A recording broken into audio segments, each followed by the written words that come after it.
Have you ever experienced being despised at work, only to prove your worth in a spectacular way? The company holds a management meeting. My wife's secretary, Lisa Carter, is checking IDs at the conference room entrance. She greets everyone who enters with a warm smile, but when it is my turn, she lets out a scornful laugh. I frown and pull out my cybersecurity department manager's ID, but she doesn't even glance at it. Mr. Torres, Ms. Shaw took pity on you and made you a manager. Do you really think you're somebody important? Ignore her and dial the CEO's direct line instead. Someone's saying my position is just charity from you. Is it true? It's just a small matter, don't worry about it. I'm busy, so I'll hang up now. Winnie Shaw's tone was cold and distant, though I could tell she was rushing over here. Her secretary, Lisa Carter, had obviously heard that line too. She rolled her eyes at me before finally letting me through. I thought the initial unfair treatment had passed, but as soon as I entered the conference room, everyone inside avoided me like the plague. Wherever I sat, someone would move to another seat within seconds. I raised an eyebrow but didn't take it to heart. I had never been on good terms with them anyway. I was used to being talked about behind my back at the company, but I didn't care. Thank you all for attending this management meeting. Since Ms. Shaw hasn't arrived yet, I'll give a brief opening on her behalf. Lisa, who'd blocked me earlier, began chairing the meeting. She started with the usual operational adjustments, position changes, and other matters.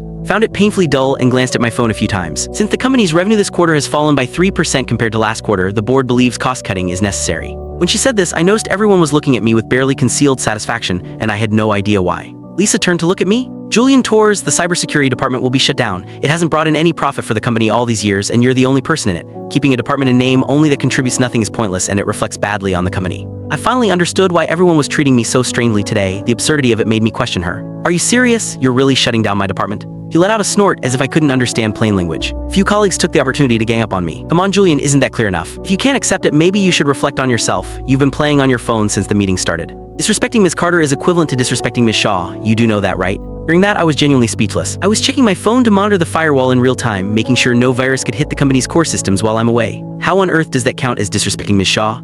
They didn't understand a thing, yet there they were, spouting nonsense. Seeing how I responded, they changed tactics again. What's the point of your monitoring? It's not like there are that many threats. We've never even heard of one. Exactly, you probably slack off in your office all day, and now you want to pretend you're working hard. Drop the act, you're just doing this because Ms. Shaw is about to arrive. I looked around at the open hostility directed at me and realized I had never fully understood just how many people looked down on me. The irony was that I was being mocked precisely because the company's system had never been breached. The situation suddenly reminded me of a joke I'd seen online about a programmer who deliberately created bugs just so someone would call him to fix them, all to avoid looking idle. Somehow, the comparison felt uncomfortably accurate. I realized that quietly doing the work without much fanfare clearly hadn't done me any favors. Since that was the case, there was no reason for me to keep being polite. I slowly stood up and met each of their gazes. Without me, this company would have gone under long ago. Who do you think you are, bossing me around like that? Let me be clear, the cybersecurity department is the most important department in this company. Got it? At these words, Lisa's tone sharpened, dripping with mockery. Who gave you the confidence to think you matter that much? Ms. Shaw, Julian, stop being naive.